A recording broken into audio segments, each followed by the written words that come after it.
Welcome back to What Arty Noobs with General Disturbance. This is an LTG. It's a Soviet Tier 7 light tank, and we're located on the southwest spawn of Live Oaks under the command of Milestone 77. Now, battles commence. The LTG is rather an unusual tank, and he got sandwiched there by a Nats Horn and an OI.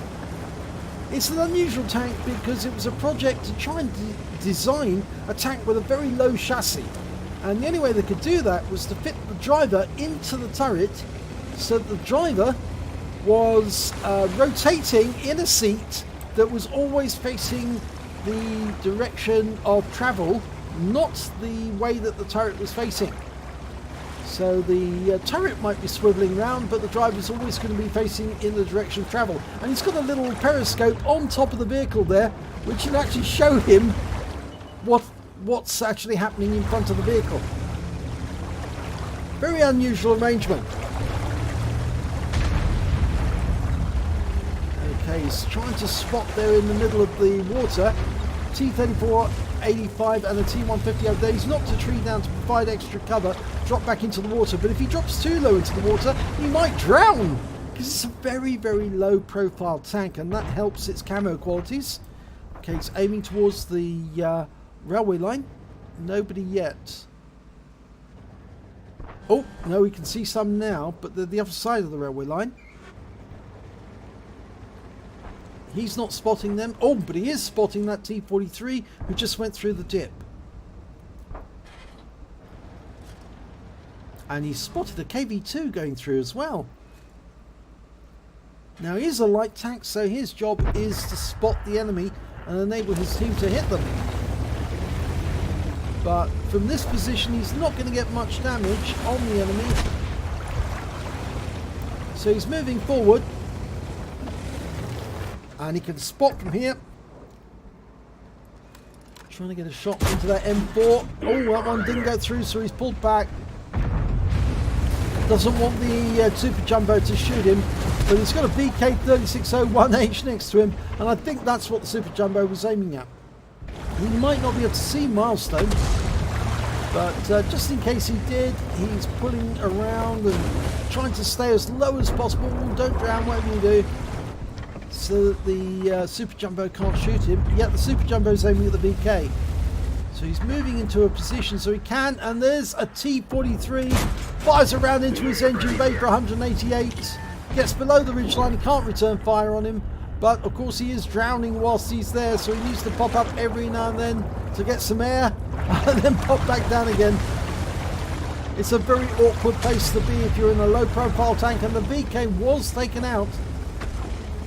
Can he get shots on T-43? No, he's gone up the other side. Just popped up between the railway carriages there. He could have shot underneath the railway carriages.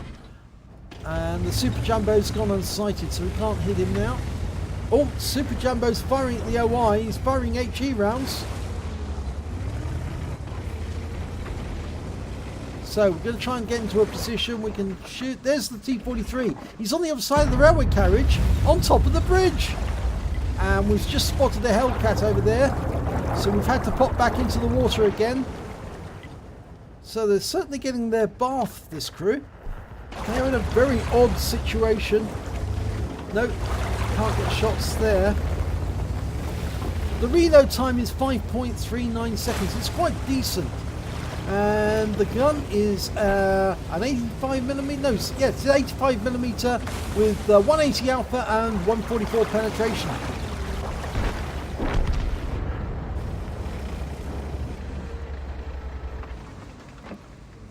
As a number of enemy have managed to get through the city, we're sitting on the other side of the that help from that ridgeline from the Hellcat, firing rounds into that Black Prince some distance away, and that's into the engine bay. 189, good roll there.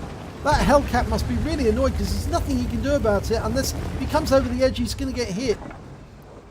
There's the T-43 again. He's gone into the water. Oh, and he's been taken out. We did some critical damage. We'll pick up the damage assist there.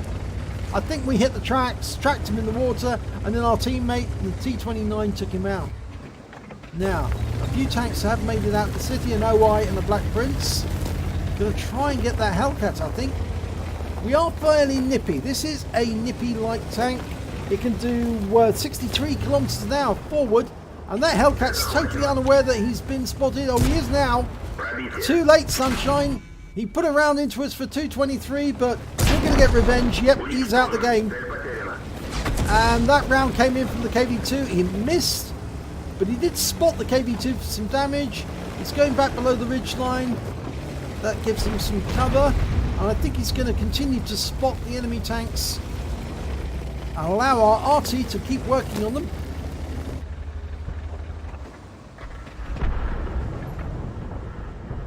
Oh, 3601 went down to our Hellcat. There's the IS.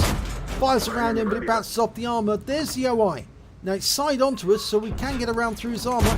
And we do. 195. Remember, the alpha damage on this one is 180, so that's a high roll. IS, 170. That's a low roll. That looks as if it hit the engine bay as well. Is he moving slowly? No, he's not. So it's okay on engine, but that's a high roll. 182.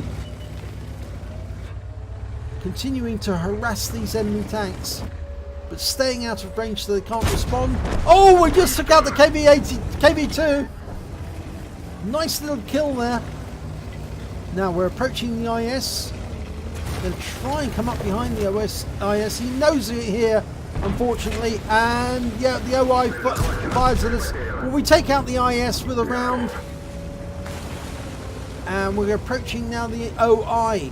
Now the enemy's capping, and that must be the Black Prince, because he hasn't been seen for a while. We're bypassing the OI. We're going to try and creep up on the Black Prince if we can. Use around the buildings, around the ridgeline, come up from a different angle so he's not expecting us, and use the bushes. There's the Black Prince dialing in. Try and get some damage. Oh, no, we didn't. That just blocked by the armour. He knows which direction we're in now, so he's going to be looking this way. We did get there was a reset there, so it looks like one of our other teammates managed to get it. And we got some spotting damage there on the Black Prince. He's still capping. Side onto us. Yeah, nice round there. 172. It's a low roll, but it did go through the sides, and we pulled back behind the shed for cover. And another round into him. Oh, took a round in return. He's not happy. Using the ridge line. No, we went in through the front, but he was taken out and he was killed. So at least that's been dealt with. In fact, I think that was the Lorraine 15550 who's hit him with an Arty round. He's over here.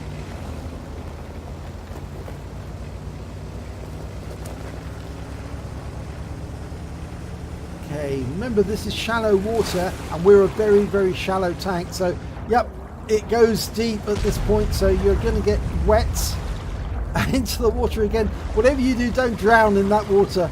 It's so easy. I've actually done it with a low profile tank with not much power. You drive into the water and all of a sudden you are dead because you drowned.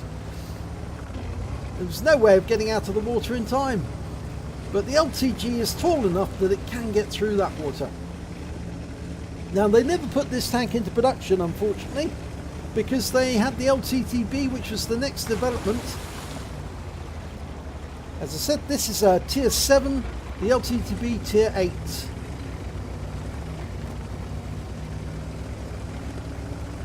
Now, there's two on our team, the LTG and the Lorraine, and the enemy's still got a KV2, an OI, and a Lorraine 15550. He's sneaking up on the enemy. He's using his camo qualities to try and get as close as he can to the enemy cap area, and if he can, to try and take out that enemy Arty. Oh no, we've lost our Lorraine 15550. The OI got her. Or got him, I should say. We need to return now. There's the KV2. Dialing in. Oh, yes, got him. There's the Lorraine 15550. We were seen. And he fires around in. Oh, he did some damage to our tracks. 155mm round.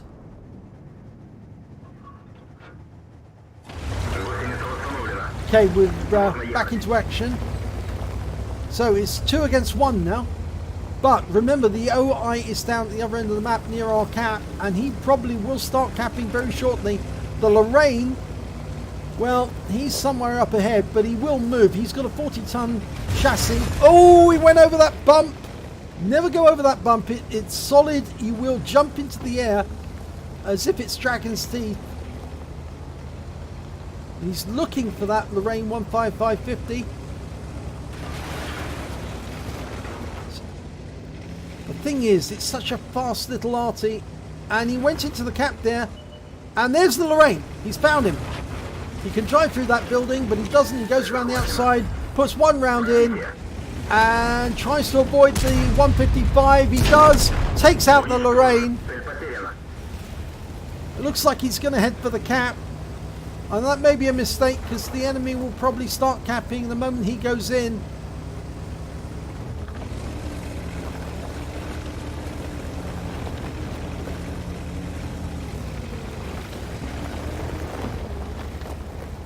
Now there's 4 minutes left on the clock. Okay, he's decided not to cap. He's going to try and hunt the OI. It's a difficult job. That OI's got 4 kills. He's got 5. Who's going to win out of this contest? It's difficult to say. Remember, he's got the stealth capability, but the OI's got the hitting power and the armor. And he's also got 75% of his health. So it's going to be a tough nut to crack. And the thing is, he's not in the cap, so we don't know where he is. We could suddenly come across him out of the blue. The one good thing is the LTG is so low that he probably could get below the side of the vehicle, below the gun depression of the OI, and keep sitting there shooting rounds into the enemy. But we just simply don't know where the OI is. I think it may have been easier for him if he capped, because then the OI would have to come to him to shoot him, or just cap at the other end, and he didn't cap when we went in the first time, and we didn't cap when he went in the second time either. So my suspicion is that the OI is coming up via the railway tracks to try and find the LTG.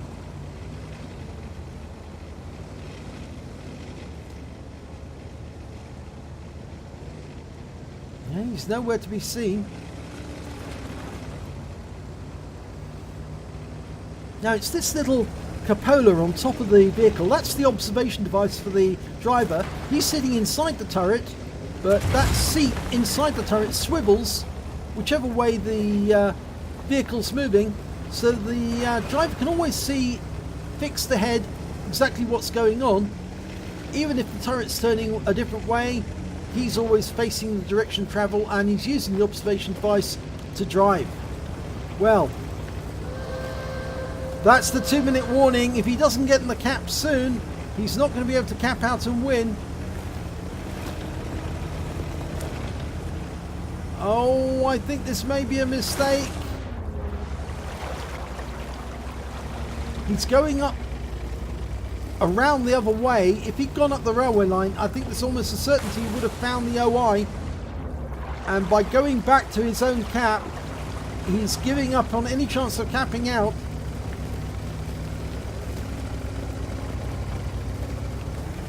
I'm certain the OI went back to his own cap the moment that the LTG stayed in the cap, until Milestone stayed in the cap long enough to convince the OI that that's exactly what he was going to do. So the OI committed himself to returning to his own cap, and now he's still there waiting for the LTG to come back. And that's the 1-minute clock. We're counting down now. Oh dear. We can't cap out now, it's just too late. We have to find and kill the OI. And remember, it's going to take more than 2 shots to kill that OI if he's full health, or even 3/4 health. No, he hasn't got enough time. Even if he finds the OI, he'd need an ammo rack to win the game. 25 seconds to go. Still no sign of the OI. He'll probably find him just in the last couple of seconds of the game. There he is. Yep, he is. He's over there. And he's still got 79% of his health. No chance of capping out. He's just going to sit here in the cap and collect a few cap points. And it's a draw. Oh dear. And here's the end of battle result. It's an ace tanker for Milestone 77 in the LTG. He got a fire for effect for dealing more damage than hit points to his own vehicle. A fighter badge for getting at least 4 kills. He got 5. He got a sharpshooter for getting 10 or more consecutive hits in a row. A duelist badge for taking out 2 enemies that did damage to him during the game. A bruiser medal for getting at least 5 critical hits. He got 8 in total. And he got a defender medal for resetting the cap on the Black Prince and collecting at least 70 defense points in the process. So a win 8 of 8103. But as he said, he should have gone for the cap. Yep. Definitely made a mistake. Should have sat there in the cap and then he would have had the game. This was the first ace tanker that Milestone 77 has had in the LTG. So it's a good game for him, but still sadly it's a draw. So let's have a look at the team scores. Well, there you have it. He did get the highest damage in the game. 2,223 hit points of damage altogether. The highest the enemy could get was the Lorraine 15550. He managed to get 2,101. And then the M18 Hellcat managed to get 2,003. The M18 Hellcat on their own team managed to get 2,046. When it came to kills, it was Milestone again with 5 kills. Then we had the OI on the enemy team with 4 and the T29 on his own team with 4, and then the Lorraine 15550 with 3 kills on the enemy team. When it came to base XP, it was Milestone 77 who managed to get 773. He did get some spotting damage in there. Then we've got the OI on the enemy team with 548, and then the T34-1 on his own team with 536. If we look at the detailed report, you can see that he fired 21 rounds. He got 19 direct hits, good accuracy, 14 penetrations. The 85mm gun isn't as good as some of the other tanks, and therefore it really doesn't have the penetration unless you use the APCR.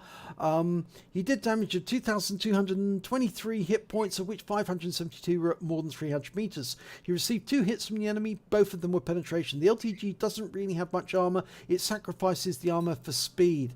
He received 1 hit as a result of splash damage from the Lorraine 15550. He spotted 4 of the vehicle, 4 of the enemy. He damaged 9 of the enemy but killed 5 of them, and he did damage assistance of 1,380 hit points by tracking some of the enemy and then allowing them to be killed or just by spotting them.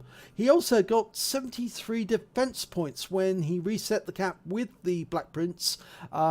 He earned 26,476 credits for the battle, 3,273 for mission completion, and because he got a defender medal, he got 3,275 for courageous resistance, bringing up a total of 33,024 credits. And after repair and ammunition resupply, he still had 18,541 credits left over. He received 1 bond for the defender, 773 base XP, 454 for courageous resistance, and 135 for mission completion, bringing up a total of 1,362 experience points altogether. But yep, I do agree, you should have gone for the cap. If you'd stayed in the cap, if the OI had turned up, you would have got a few shots into him.